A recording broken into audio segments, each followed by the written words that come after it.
Hello, everybody, and welcome to the virtual seminar series on Gaussian processes, spatiotemporal modeling, and decision-making systems. And I'm really excited to have everybody here. Thanks so much for joining us. My name is Alex Turenin. I'm a postdoc at the University of Cambridge, and I'll be hosting today's event. And I'd like to give a thanks to my fellow organizers, Z Wang, Lisa Simonova, and Jeff Pleiss for their work in putting the series together. And I'm just going to start with some brief announcements. The first is that we've got actually one more talk in our series that's going to happen next week. So you can find the schedule for that on our website, which is gp-seminar-series.github.io. And that has all the previous talks that you can see on YouTube, as well as the upcoming schedule. And you can join seminars via Zoom, provided that you register to the Google group, which is available on the website. There's instructions for that. And if you prefer not to register, then you can always find our seminars live on YouTube and subscribe to us there. And that's just publicly available, so there's no need to register. So the seminars take place at 1600 UTC, and which is the current time. And if you're joining via Zoom, you can use the Zoom raise your hand button to ask questions during the seminar, or you can type your questions in the chat, and the speaker can kind of choose how they prefer to take that. And so with all that said, it is my great pleasure to introduce Zelda Mariet, who is at Google, and will give today's talk. So Zelda, the floor is yours. Hello, thank you very much for the introduction. I'm really honored to have been invited to the seminar series, and I'm also really, really excited to be presenting this work. So let me share my screen. And let me know if you cannot see my screen, but it should be presenting at this point. All right, so I'm really excited to be presenting this work. This is the outcome of a collaboration that has lasted over 3 years now between A-Alpha Bio, Lumen Bioscience, and Google. The purpose of the collaboration was to design nanobodies, which are a type of protein, to target coronavirus 19. And I think maybe compared to some of the other talks, as a quick disclaimer, that have been at this seminar, this one is going to be very experimental focused. This is really going to be a talk. I'm going to be presenting, what happens when you take an objective function, in our case, binding to SARS-CoV-2, and within a limited amount of experimental rounds with a very large batch size, do your best to optimize this, this black box function, essentially. Zelda, I just want to pause you because I do not see the screen share. I see a message that says that, okay, now I do. Now I see the screen share. It just didn't update. So sorry about that. Please continue. You're visible now to me. All right, great. Right, so this is going to be a mostly experimental talk. And please, by all means, feel free to interrupt at any time with questions. Hopefully this should be roughly an hour with questions. And one last caveat, I am the presenter today, but this is the work between, like over 20, I think maybe over 30 people.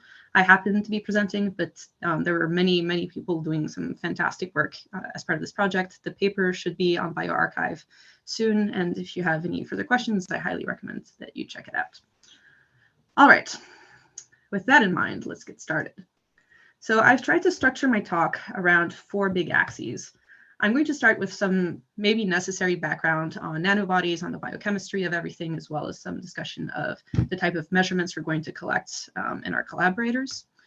I'm going to then talk through the methodological approach. So I suspect that most people here are familiar with most types of black box optimization techniques, but I'll also talk through some of the baselines that you would expect in standard protein engineering, as well as machine learning guided design, and as well as something that's very dear to my heart, which is optimizing for a diverse set of optimal sequences.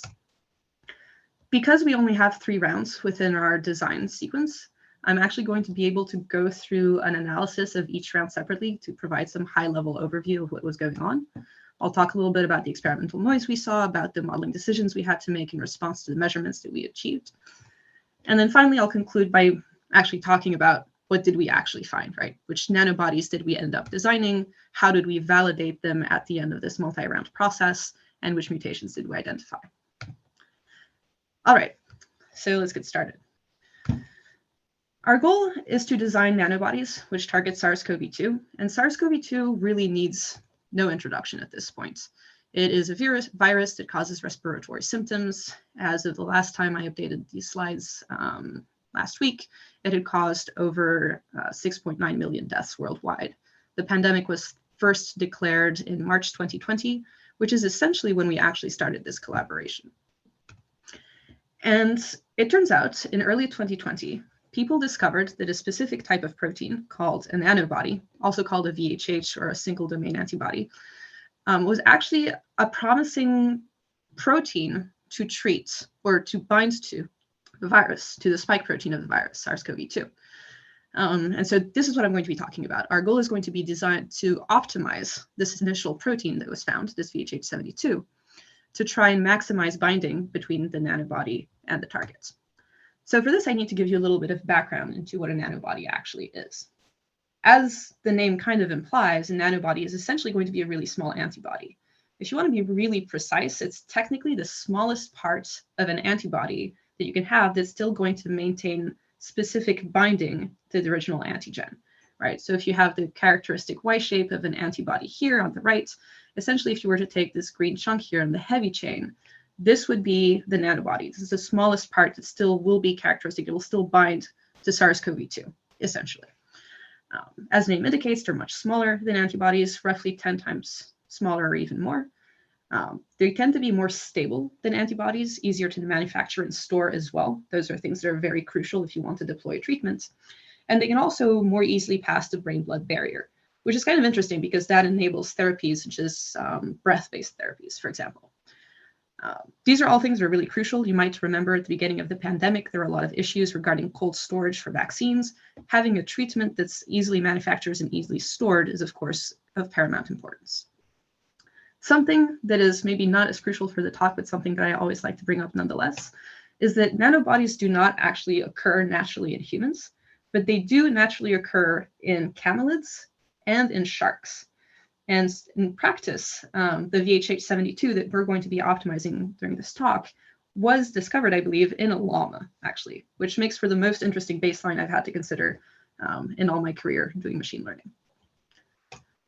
All right, so for our collaboration, we gave ourselves 3 iterations, which is 3 interactions between the machine learning designing of protein sequences and the wet lab, which is going to actually synthesize and measure the quality of the sequences. And we got 3 of those iterations to identify 1 and hopefully more nanobodies that are going to have what we call high affinity binding to the target SARS-CoV-2. High affinity, or affinity in general, is measured as the dissociation constant, or the KD. We want to have a really low dissociation constant. The lower the constant, the stronger the binding between the nanobody and SARS-CoV-2. In our case, we're going to try and find a nanobody with a dissociation constant smaller than 10 nanomolar.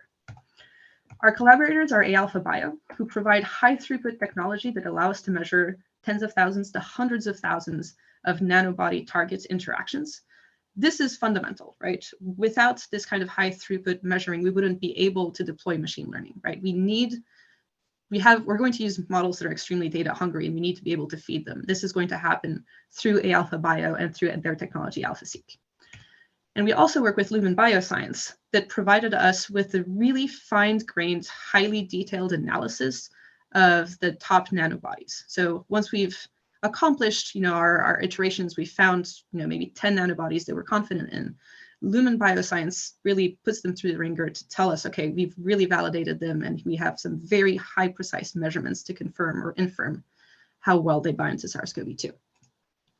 The setup of the collaboration is, as I mentioned, we're not going to start designing in the void. We're going to start from this nanobody, VHH72, which has a KD of roughly 30 nanomolar, and which is known to bind well to SARS-CoV-1. This is actually in the paper I showed on the previous slide. And for each iteration, we're going to design between 12 to 30,000 sequences. And these sequences are going to be measured through AlphaSeq, so with a high throughput measurement system. This is going to allow us to update the way we design sequences. And then once we have some sequences that we actually really believe in, as validated through the high throughput measurement system, they're going to go through fine-grained analysis via Lumen bioscience for neutralization assays and binding measurements using something called biolayer interferometry. And something that is actually really important for the purpose of the talk and for the collaboration as well is that this collaboration, as I said, started in early 2020. This was before Delta, this was before Omicron or the Kraken or Arcturus or any of the new variants we're now dealing with. This was essentially before we knew how fast COVID could mutate. And so I will actually be presenting some final results against Delta and Omicron, but I really want to stress that as we were optimizing our sequences, we actually never explicitly tested and tried to optimize for Delta or Omicron. All right. So I think all of us are to some degree familiar with black box optimization, but in the space of proteins, things are sometimes a little bit, like they have a structure that's worth talking about. So first of all, we're working with nanobodies, and nanobodies are proteins, and proteins themselves are essentially strings of amino acids. So here from, again, the paper I mentioned earlier is VHH72. As you can see, it's pretty short, it's a couple hundred amino acids. And this string has an interesting structure that we're going to be able to leverage. It's going to consist of regions called framework regions, or FWRs, and those tend to be conserved. So even if you were to switch targets, right, if you were to look at a nanobody that binds to something else than SARS, you might see some pretty similar structures in, like the beginning and the end, and all of the framework regions in black in the string that I printed out. On the other hand, you have complementarity determining regions, or CDRs, and those are the ones that are really characteristic of the molecule you're trying to bind to, right? Those are the ones that say, we're going to bind to SARS-CoV-2, we're going to bind to SARS-CoV-1, we're going to bind to something else. For the purpose of the optimization that we went through, we selected a total of 46 positions, which included all 3 complementarity determining regions to optimize. This is for a couple of reasons. First of all, decreasing the size of the search space is always obviously going to be something that's valuable from the perspective of optimization. And those are also the positions that we know that drive binding. We did choose a few positions outside of the complementarity determining regions. I'm happy to talk about that at the end of the talk. Essentially, those were some that seemed to indicate that they might also drive binding to some degree. So that's going to be the input to any machine learning algorithm, to our black box optimization function, to our black box optimization function, and to our optimization algorithms. On the output side, what we're going to measure is a, I should say, noisy version of the dissociation constant, the KD. And as I mentioned, the dissociation constant, lower is better. It really tells you how strongly the nanobody and the spike protein are bound. Tighter is better, lower is better. Oops. In terms of optimization approaches, I'm sure everyone here knows about things like Bayesian optimization, but I also want to talk about the baseline that people would expect to see in protein engineering, and that is directed evolution. Directed evolution essentially mimics what natural selection would do, and it's a very, very strong baseline. It won Francis Arnold the Nobel Prize in Chemistry in 2018, and essentially what it does is it's going to take a starting protein sequence, in our case VHH72, largely randomly choose mutations, single mutations, to apply to the protein, see which ones perform the best, and then repeat the process as many times as you want. So you can think of it as essentially taking like a walk through protein space where each step is going to be one mutation. In contrast, we could try and do something different. We could try and leverage machine learning. If we're working with a high throughput assay, if we're working with data for which we already have a lot of prior knowledge, one can wonder if we can't try and be a little bit more efficient. Instead of taking single mutations, taking multiple mutations at once, instead of taking them randomly, designing them, keeping in mind the prior knowledge that we have, in order to move much faster through sequence space. So, and this is going to look very familiar to everyone. What you're going to do is you're going to fit the machine learning model to predict the protein fitness. From this model, you're going to build an acquisition function and score a bunch of sequences according to the acquisition function, choose the mutations, equivalently the proteins, to form a batch, which will be sent to the wet lab for measurements, get the measurements back, and then repeat the entire process. I mentioned this earlier, and I really want to draw attention to this. One thing that initially drew me personally to thinking about black box optimization of proteins for drug discovery, and that is different in a lot of sense, in a pretty major sense, from standard applications of black box optimization, is going to be the fact that we're actually going to want to find not one optimum, but actually a diverse set of optima. So in black box optimization, it's very common to talk about the trade-off that comes between exploration early on, where you're trying to build a sense of the landscape, and exploitation later on, where now that you actually really understand the landscape you're working with, you try to really, really maximize or minimize your objective. When in our case, we're actually going to want to have exploration within the exploit loop as well. And the reason for that is that we're working in a situation where there are a lot of constraints we're not aware of. Or maybe we're aware of them, but we cannot afford to model them yet. For example, there are some constraints it just doesn't make sense to try to measure them until we've already found some good nanobodies. Think of toxicity, or how easy it is to synthesize a nanobody, in like high quantities, right? These are things that are extremely important. You don't want to design a nanobody that's going to cause allergic reactions. You don't want to create a nanobody that's too expensive to actually synthesize.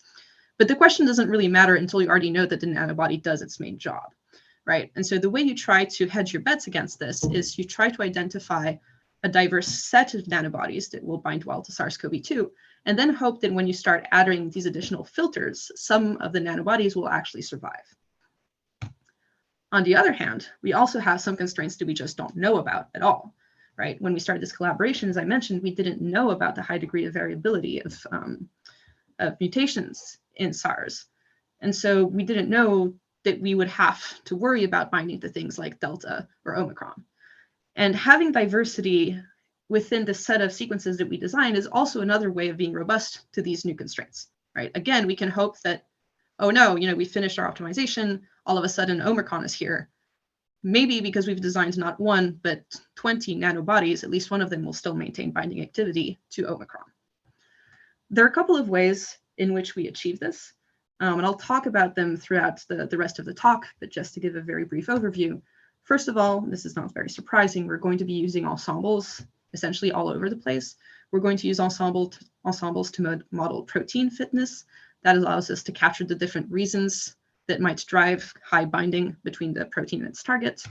We're also going to be using an acquisition function that favors binding to several targets simultaneously. You'll actually see this in other work as well that has tried to design treatment for COVID-2. In particular, our acquisition function is going to encourage binding simultaneously to COVID-1 and COVID-2.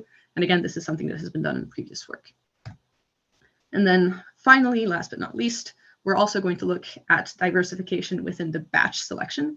So I said that we're in this 3-round regime, but our batches are quite large, right? We're in the 12,000 to 32,000 size for each batch. Within each batch, we're essentially going to try and ensure that we are exploring the top sequences that we see.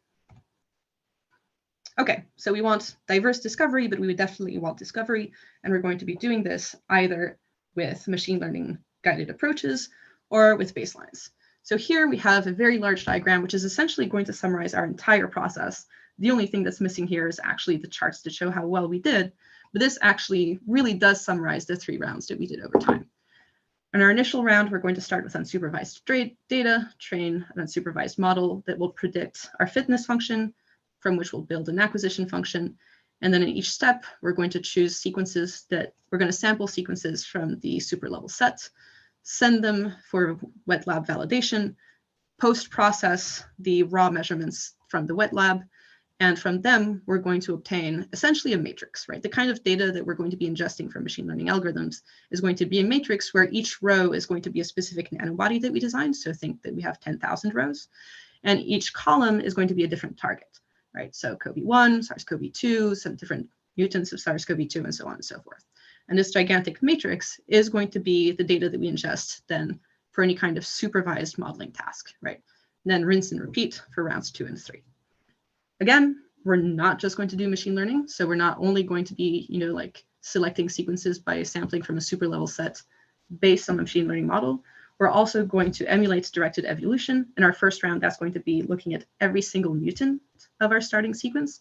And in following rounds, that's going to mean we're going to take the best sequences we've seen so far, and we're either going to randomly mutate them, and we're going to also randomly recombine them with each other, providing essentially a pretty strong baseline because we allow our version of directed evolution to take advantage of sequences that might have been designed by machine learning as well. Are there any questions at this point? All right, then it is time to dig into some data. So I'm going to do things chronologically. I'm going to start with the first round. And so for the first round, we actually don't have access to any supervised data. We know that VH72 is good. We know that we can expect a binding activity of roughly 30 nanomolar, but that's one data point. That does not a machine learning model make. However, we do have access to a very large amount of unsupervised data through something called the OAS database, the Observed Antibody Space database, which within its huge amount of string sequences of different antibodies also contains, I want to say, over 500,000 nanobody sequences. And we can use those to build a prior model of what nanobodies look like. This can inform what these framework regions look like, these conserved regions look like, and also give us some idea of like where most of the variability within the CDRs, the complementarity determining regions, lie. Of course, we can't just go with a VAE or really any unsupervised model, right? Because what this model is going to tell us is what the average nanobody looks like. And we don't want the average nanobody. We want a very specific nanobody that binds to SARS-CoV-2. So we add a very reasonable constraint, which is we do not want to design a sequence that lies more than a couple mutations away from our starting sequence VHH72. So what we did is we explored singles, doubles, and then a sampling of triples and quadruples, just because we cannot enumerate all 3 and 4 mutants. And we're going to score all of these sequences with our different VAEs. All singles are going to be designed. We're just going to declare that those actually belong to a directed evolution. And we're going to remove them from the pile that we're going to label machine learning, essentially. But then we're going to score doubles, triples, quadruples. And then from those, we're going to either keep the highest scoring ones, essentially just doing optimization, saying that our black box function is just the VAE log likelihood, or we're also going to just randomly sample from these sequences based on the VAE score. Once again, we're always trying to hedge our bets every step of the way to ensure that we have diversity at each step of the optimization process. I should also mention, we're not using one VAE, we're actually using an ensemble of VAEs. And when we're either sampling from them or optimizing them, we're actually doing so essentially via Thompson sampling, which is it will randomly choose a VAE and then either pick a sequence that maximizes its log likelihood or sample a sequence from it, right? So once again, kind of building in all of these different inductive biases everywhere we can. From the wet lab side, we worked with several targets. As I mentioned, SARS-CoV-1 and SARS-CoV-2. We also worked with single mutants of SARS-CoV-2. The full list will be in the paper. And we also worked with a couple of animal variants of SARS-CoV-2. I think bat and pangolin, if I remember correctly. So these are again going to be the columns of the matrix I mentioned earlier. I'm not going to present any results on controls because the controls didn't tell us anything surprising. But of course, we also included controls to make sure that when we found a nanobody that binds well to SARS-CoV-2, it doesn't also just bind well to everything else in the universe, for example. These were included. These actually added, the more measurements we take, the more noise we have in the data, but we did, of course, include them. I just won't be talking too much about them because they never, triggered any kind of worry on our side. And then finally, we do need a sense of how much noise there is within the wet lab assay. That's what happens when you move from what used to be my world of computer simulated experiments to working with wet lab assays. There's a lot of noise, there's batch noise, and you really need to have a good sense of how large it is so you can draw conclusions, so you can train good models. For our first experiment, we replicated each measurement 3 times, and there will be more replicas as we move further down the experiments.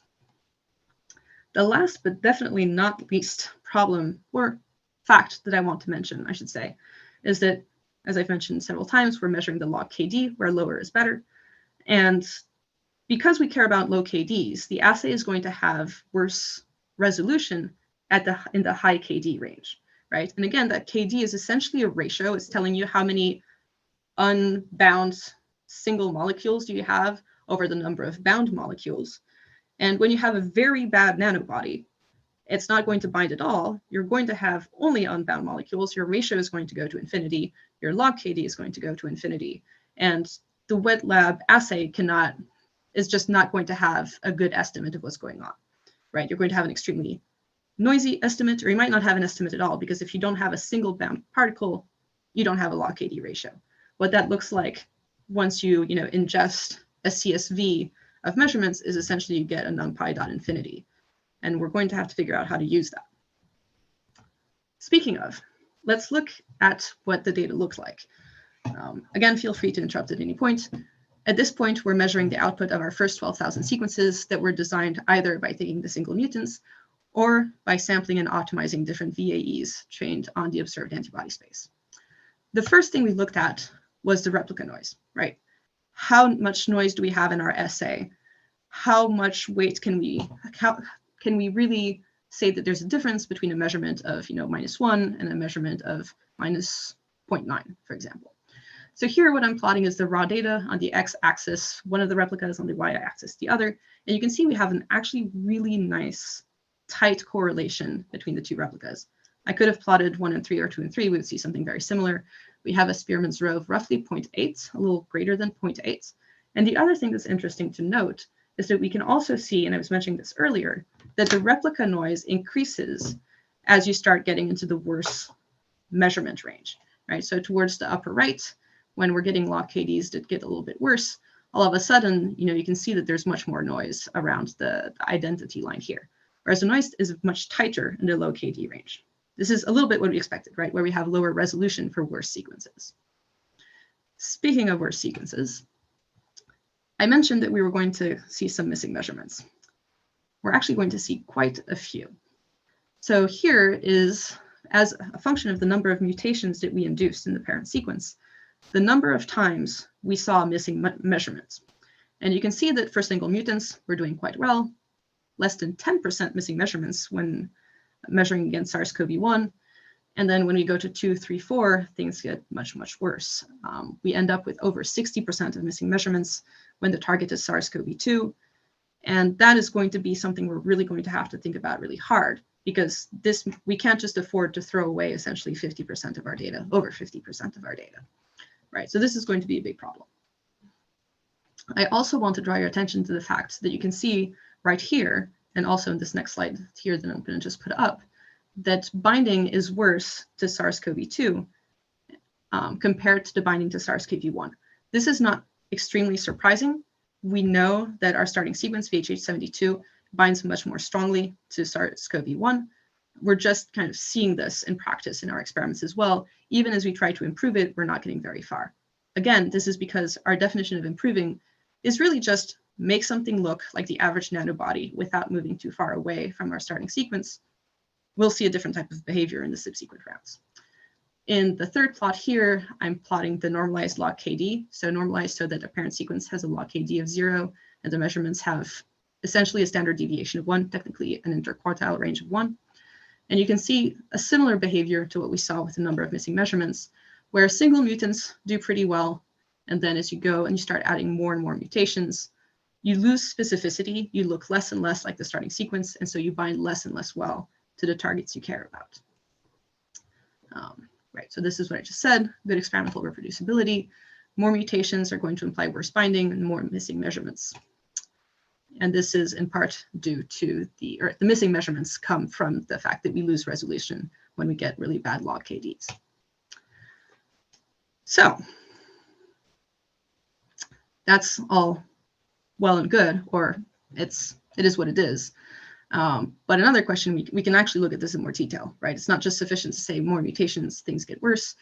It's very interesting to actually look at which mutations are going to induce different kinds of behavior. So here I'm going to show very briefly the fraction of binders and the corresponding log KDs, depending on which regions we optimized by. And you can see here that in the CDR3 region, so when we applied mutations to the third complementarity determining region, that's where we seemed to lose the most sequences, and it's also where the bindings became the worst when we could still measure them. And this is actually kind of reassuring in a sense. because it tells us that the CDR3 region has the highest target specificity to SARS-CoV-2 and SARS-CoV-1. And we know this, right? Like prior knowledge, like biochemistry will tell us that the third complementarity determining region is the one that has the highest specificity. And we're essentially confirming here that when we mutate CDR3 without any supervised knowledge, that's the region that has the most detrimental impact. The second conclusion is we're going to have to do something about these missing measurements. We're not going to be able to, we can't afford to just throw away over 60% of our data. The way we did this is going to be fairly natural. We're going to add to our incoming supervised setting a classifier that's going to predict whether or not the sequence is going to be in the range where a measurement could be detected. And on top of this classifier, we'll also have a regressor, which is going to be trained only on the region for which we do have measurements that will predict the actual quantitative binding, right? And this allows us to essentially take advantage of the entire landscape we have access to instead of only the fraction of it for which we get essentially scalar binding values, right? We have a Boolean fraction, we have a scalar fraction. Again, we iterated a lot on the type of model we used. I'm skipping over this a little bit. The details will be in the paper. We ended up opting for an ensemble of light gradient boosted models that worked quite well. And so we used an ensemble thereof where each single member was essentially a composition of a classifier detecting whether or not the measurement would occur and a regressor predicting the strength of the binding itself. For the optimization, now we're getting into the meat of the matter, right? Now we have supervised data. We've made our first mistakes in the first round. We chose as an objective function to encourage more the binding to SARS-CoV-2. We saw in the previous round that SARS-CoV-1 was still dominating. We decided to we still are going to want to penalize larger number of mutations. We don't want to go too far away from our starting sequence, but we're going to be much more lax with our budget. I think for the second round, we allowed up to 8 or 9 mutations. I could be wrong. And then finally, for the optimization algorithm itself, we used P3BO, population-based black box optimization, a paper by Christophe Angermüller and co-authors. Christophe was also involved in this work. And this essentially acts as a portfolio algorithm using a set of different inner optimization algorithms, once again, to make sure that we're identifying the greatest possible set of candidates in the most diverse fashion possible at each optimization round. For the batch selection, one last step in which we can inject as much diversity as we still can. First, of course, we have a quality constraint. We kept sequences. We looked at all sequences whose reward was in the 75th percentile, and we clustered them to choose the top sequences within each cluster. Once again, we can't actually afford to measure too many sequences. We try to end up with a diverse selection of high quality sequences. A couple of things that are worth mentioning at this step are, and I think these were really important for our overall understanding and retrospective of the work. So the first thing is we measured the noise in the first round by looking at this replica noise, right, that I showed you very briefly. We're also going to want to quantify to some degree the batch effect. And the way we did this is we took sequences from our first optimization round that ranged from very bad binding to very good binding, and we actually injected them artificially into every subsequent round. And that allows us to gauge how reproducible the rankings are between sequences across rounds, right? And get a better sense, once again, of how much noise we can expect and what type of conclusions we can draw in each subsequent round. We also did a very simple unit test. We essentially found a way to break the sequences to ensure that when they make no sense, we do not actually see any binding. We called those shuffled sequences, essentially because of the way we constructed them through permutations. I'm not going to show any results similar to the controls. Everything we saw made a lot of sense, but they do appear in some of the plots. And then I mentioned this briefly. It's time now to go into detail. We added a lot more replicas in the third and final round so that we could do hypothesis testing. In the end, when we choose our top nanobodies, we're going to want some statements, that with like a p-value smaller than 0.05, we have significantly improved over the parent sequence. To do this, we have 18 replicas, and we applied a man-Whitney test with Bonferroni correction. Again, I'm happy to go into more detail, but at any time now that I will be talking about a hit rate, this, like our definition of a hit, will be p smaller than 0.05 for a man-Whitney test with Bonferroni correction. And then finally, I said that we were done diversifying, but I lied. There was one last thing we changed for our last round, which is we added a model that hadn't done quite as well in the cross-validation phase, which is an ensemble of CNNs, to ensure that we were not, again, we were hedging our bets, right? Again, we wanted to add one more way in which we could be designing sequences that didn't look like the sequences we'd seen so far. And we did this by introducing CNNs, which didn't exist in the previous rounds. On to the results. The first thing we wanted to see, and that we do see, is hopefully we're going to be designing better sequences, and so the number of missing measurements is going to go down. And we do see this. We see this drastically.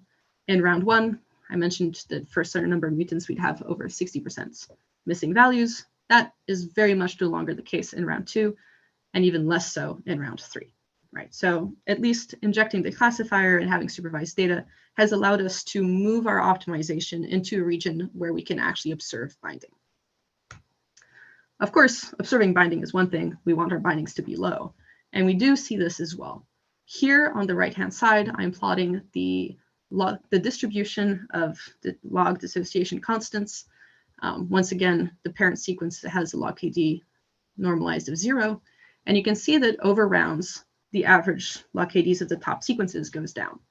So in the end, you can see here we're almost three standard deviations lower, technically again 3 IQRs lower than the parent sequence. And the other thing that we can notice, and that I'm going to want to point out, is that whereas in the first round, the baseline and machine learning were, baseline was doing much better. Once we started having access to supervised data, once we could train light gradient boosted models and CNNs, all of a sudden we have a huge gain in like building better sequences using machine learning guided design, right? So again, a pretty large gap in IQRs, both in round 2 and even larger in round 3. And again, I do want to stress that we allow our baseline sequences, our emulation of directed evolution, to mutate and recombine sequences that were designed with machine learning, right? So we are giving a pretty, we're being very generous for some definition of baseline, essentially. I already said this. The one thing that I didn't plot here, because I don't want to go too much over time, but I do want to say, is that in the first round, I spent some time telling you that we saw that modifying CDR3 was the most detrimental type of mutation we could introduce. You're going to have to take me on faith, but actually this is no longer the case for the subsequent rounds. All of a sudden, the most helpful mutations, the one that induced the biggest reduction in log KD, actually occur in CDR3. And this, once again, is essentially expected. It means that, as we knew, CDR3 is the one that drives most of the binding to SARS-CoV-2, and we do see that in practice, that we are actually able to optimize it well. To go to some specific round 3 results, which is, of course, where we had the best trained models. First of all, here I'm going to plot the log KD as a function of the number of mutations between the machine learning design sequences and the baseline design sequences. What you can see is, first of all, in the first round, we saw that adding more mutations was detrimental. This is no longer the case. We can actually add, honestly, a surprising to shocking amount of mutations and still have pretty strong gains, improvements in log KD. With the machine learning design sequences, we can go all the way up to 8, 9, 10 mutations that are added to VHH72 and still see improvements in binding that are over 1 IQR.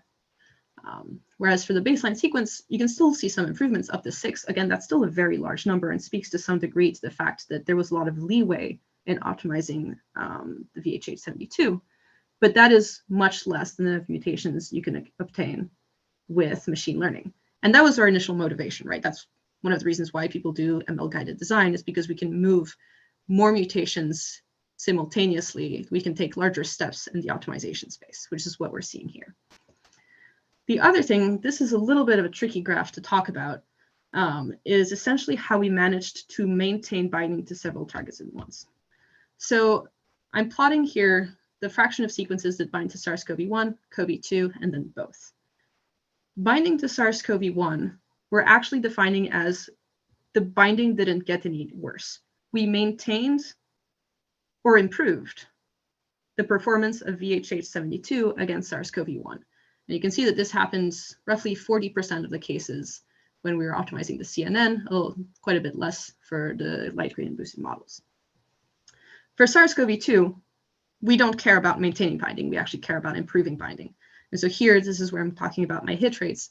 Here we can see that almost 70%, this is an incredible number, of sequences designed by machine learning improved significantly the log KD against SARS-CoV-2 compared to VHH72. And last but definitely not least, on the right-hand side is the union of the two previous graphs.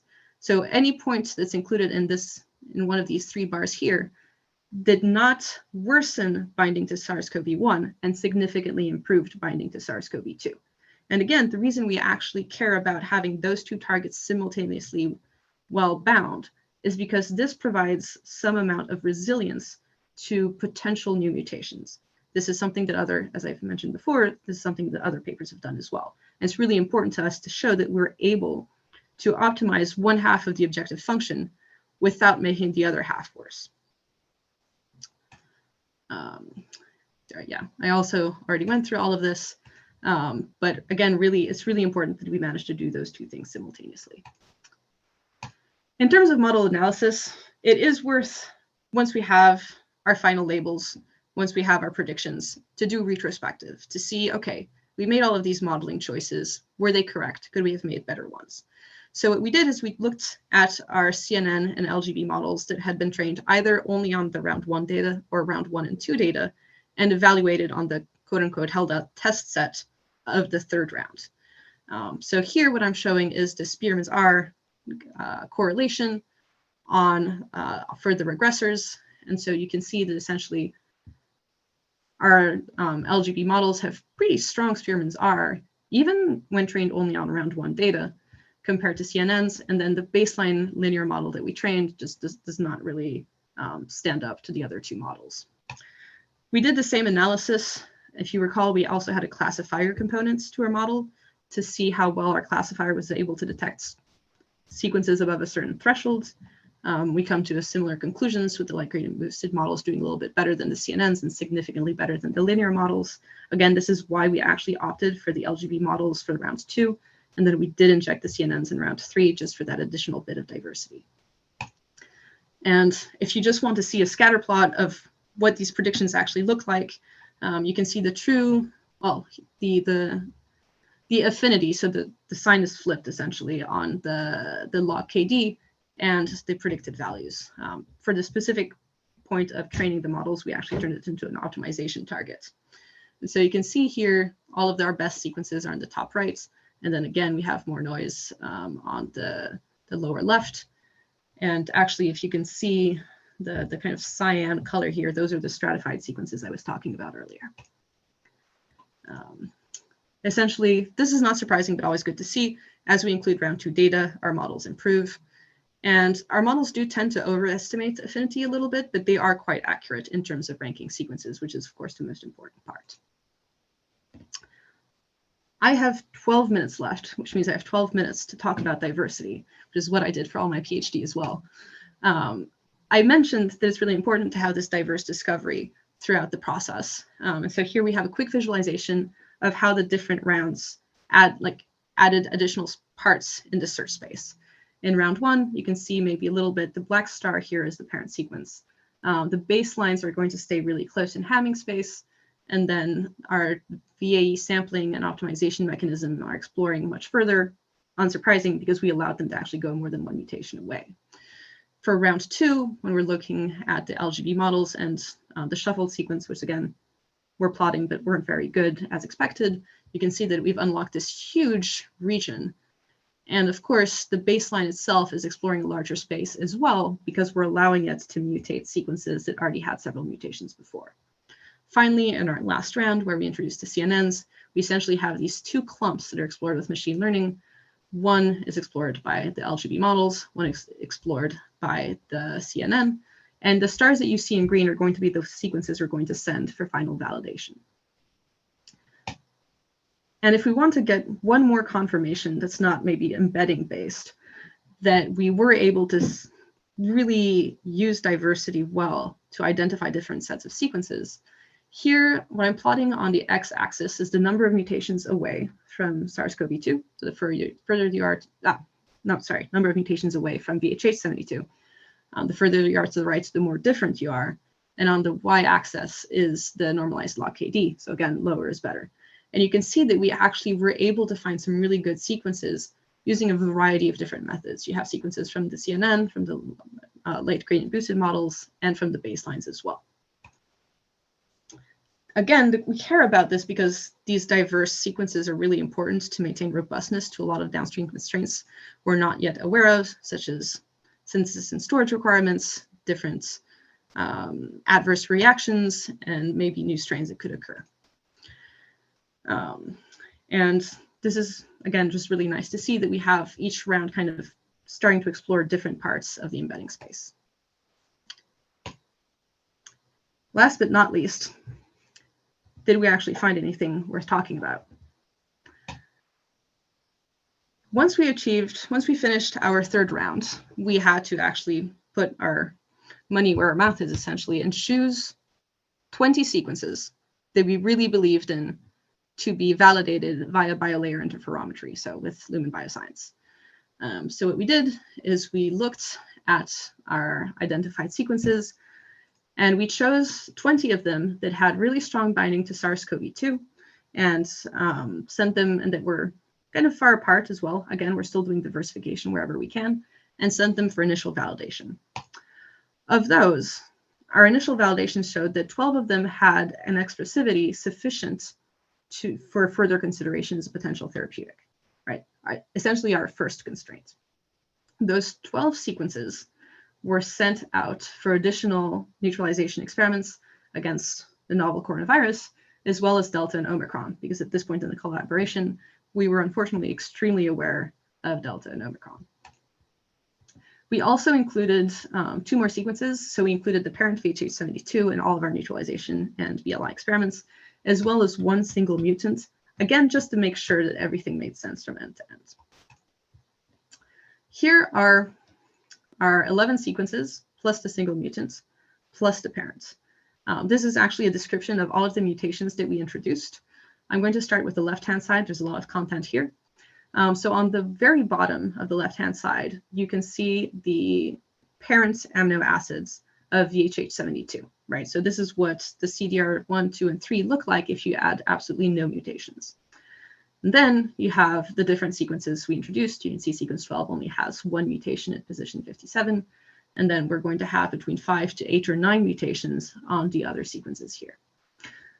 The first thing I want to point out is having between 5 to 9 to 10 mutations is, again, a huge amount of mutations. This is much more than what you could necessarily expect out of naive directed evolution. This is something where machine learning really truly shines. It only shines because it turns out that the measurements against the different variants of coronavirus are also going to be quite strong. So on the right-hand side, the sequences are ordered in the same way. VHH72, the parent sequence at the bottom, our single mutant right above. And we're showing the log KD against SARS-CoV-1. Sorry, we're showing the KD, not the log KD, against SARS-CoV-1, CoV-2, Delta, and Omicron variants. And again, you can see that essentially we knew that VHH72 was very strong. It started with sub 10 nanomolar binding to SARS-CoV-1, and then was noticeably worse against SARS-CoV-2. It actually completely does not bind at all. You can see on the right-hand side here to Omicron. Our best sequence, which we called sequence 1 for lack of imagination, I suppose, has a binding to SARS-CoV-1 of 1.4 nanomolar. Actually, our second sequence goes into the sub-nanomolar range. Again, keep in mind that was not the main part of our objective function, but we did really want to at least maintain binding.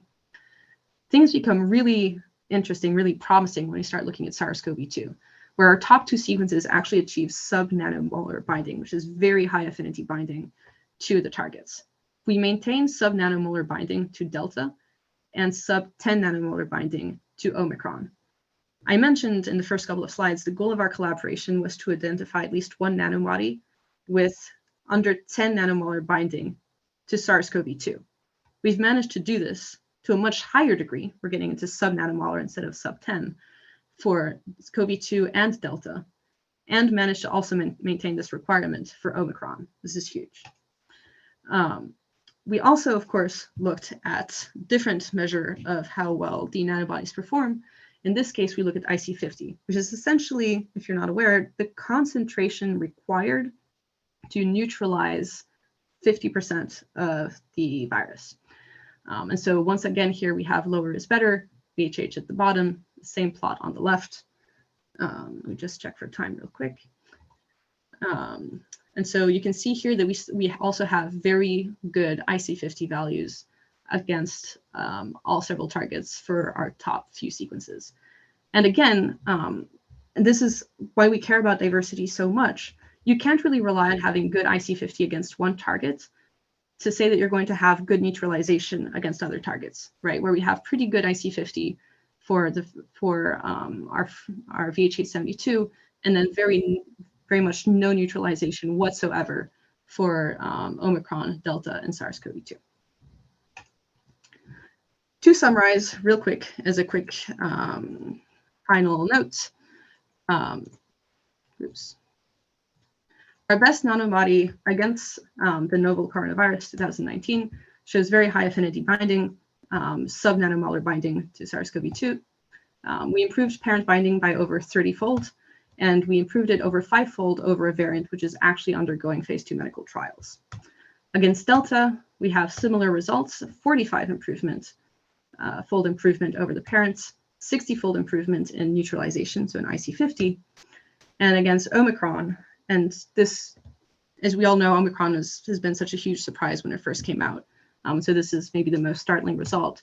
We still managed to maintain high affinity binding, an incredible, well, I don't know if it's incredible. We improve over parent binding 180-fold, but as I mentioned, the parent doesn't really bind against Omicron. And we also neutralize Omicron 4 times better than our parent sequence actually neutralized the original strain. With 3 minutes to spare, I guess I have some time for questions. So I wanted to just note for all of our participants that we will now move to the question answer period. And for this, feel free to use either the raise your hand option, or you can type into the chat, or we can have kind of a chat if anybody has any questions.